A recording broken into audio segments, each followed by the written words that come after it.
તો આ તમામની વચ્ચે સાબર ડેરીના ચેરમેન અમૂલ ફેડરેશન અને સાબર ડેરીના ચેરમેન એવા શામળ પટેલે 80,000 જેટલા લોકો આજે પ્રધાનમંત્રીની આ જનસભા સાંભળવા માટે અહીં ઉપસ્થિત રહેશે તેવું નિવેદન આપ્યું છે અને સાથે તેમણે કહ્યું છે કે 5 લાખની થી પણ વધુ લીડ સાથે અહીંથી ઉમેદવાર જે છે તે જીતવાના છે। 80,000 કરતાં વધારે લોકો સભામાં હાજર રહેશે તેવું શામળ પટેલે જણાવ્યું છે। પ્રધાનમંત્રી નરેન્દ્ર મોદીની આજે 2 સભા છે, એક તરફ ડીસામાં, બીજી તરફ હિંમતનગર।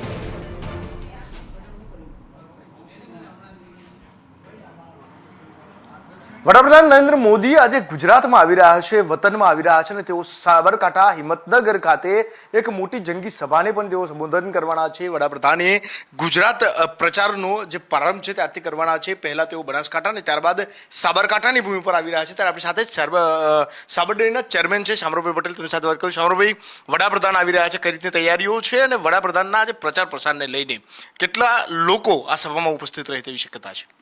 સૌને મારા નમસ્કાર મિત્રો। આજે ગુજરાતની અંદર સાબરકાંઠામાં પીએમ આપણા ગુજરાતના પનોતા પુત્ર, દેશના યશસ્વી વડાપ્રધાન નરેન્દ્રભાઈ મોદી સાહેબ સાબરકાંઠાની અંદર લોકસભા પહોંચમાં પ્રચાર અર્થે સ્વચ્છતા સમયે આવવાના છે। આમાં લોકો માટે ઘણો આનંદ અને ઉત્સાહ અનેરો થયો છે। મોદી સાહેબના પ્રોગ્રામની અંદર 80,000થી ઉપર પબ્લિક આવવાની છે। કાર્યકર્તાઓ દિલથી કામ કરે છે, સંગઠન પર કામ કરે છે, સહકાર વિભાગ પર કામ કરે છે। મોદી સાહેબની જંગી સભા થશે।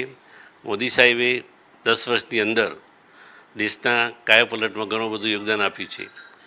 મોદી સાહેબના શાસનની અંદર સહકારની મંત્રાલયની રચના કરી અને એની અંદર આપણા ગુજરાતના પનોતા પુત્ર અમિતભાઈ શાહ સાહેબને સહકારી મંત્રાલયની જવાબદારી સોંપી। સહકારી મંત્રાલયની રચના થવાથી સહકારથી સમૃદ્ધિ, ગ્રામ્ય જીવનની અંદર આત્મનિર્ભર બનાવવા માટે જે આવક બમણી કરવાનો સાહેબનો લક્ષ્યાંક હતો, એ સહકારી માળખાના કારણે ગ્રામ્ય જીવન આજે ધગધગતું થયું છે। કોરોનાની મહામારીમાં પણ આપણે જોયું છે એ સમય એમને પણ એ વખતે રસી મૂકી અને ગામડું ધગધગતું રહ્યું હતું। દૂધના ધંધાની અંદર એક દિવસ મિલ ખોલી થયો નહોતો, કાયમ દૂધ પણ ચાલુ હતું। આવા બધા નિર્ણયો કરી દેશના છેવાડા માનવી સુધીને સરકારની સહાય, ડબલ એન્જિનની જે સરકાર, ગુજરાત સરકાર અને કેન્દ્ર સરકાર બંનેના સહયોગથી આપણા ગ્રામ્ય વિકાસની અંદર ઘણા બધા ફેરફાર થયા છે।